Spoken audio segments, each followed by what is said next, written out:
We begin this morning in Washington, where the White House has confirmed a proposal to load migrant detainees onto shuttles and then drop them off in so-called sanctuary cities. The Washington Post was the first to report on the plan, which was brought up twice by the Trump administration in the past 6 months. The idea was to create a crisis by overwhelming local resources in cities like San Francisco, the home turf of House Speaker Nancy Pelosi. That would send a message to Democrats who have criticized the president. Well, the White House tells CBS News that it was just a suggestion and is no longer under consideration. And they also deny that they were motivated by politics.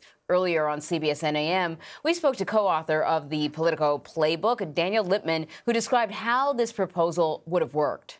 So they would have bussed people who were going to get released and then target them for release in those sanctuary cities. So these are often in blue states with Democratic members of Congress and senators who are, against Trump's immigration policies, with mayors who want to protect the illegal immigrants in their communities.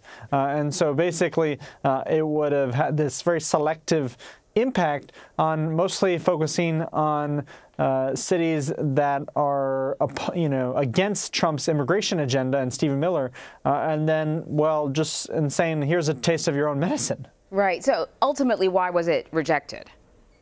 So DHS and ICE lawyers, they studied this proposal, quickly, and they decided that this was not legal and that it was not a correct policy, and that they pushed back against the Trump administration twice, the White House at least, who had, which had suggested this idea, and Nielsen stood by her officials and very disagreed publicly, or at least privately, on this proposal. This was kind of directed from the White House staff secretary's office, but with the heavy fingerprints of Stephen Miller, who had been a vocal advocate of the idea internally. Yeah, you got to wonder what's going to happen now that Nielsen and others that sort of think like her are no longer there.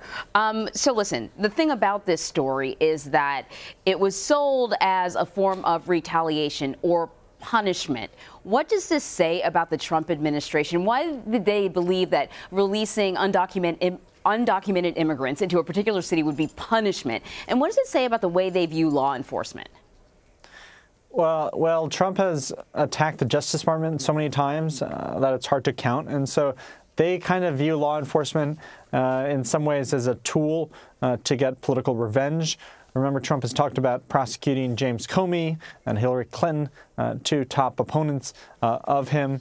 And so, he doesn't respect the rule of law many times, and doesn't know the Constitution very well. That is just not, maybe it's not mentioned in the Constitution, but the spirit of the Constitution does not lead one to believe now that, oh yeah, the founders would be very happy if you just use a DOJ policy to target blue states and try to inflict havoc in them.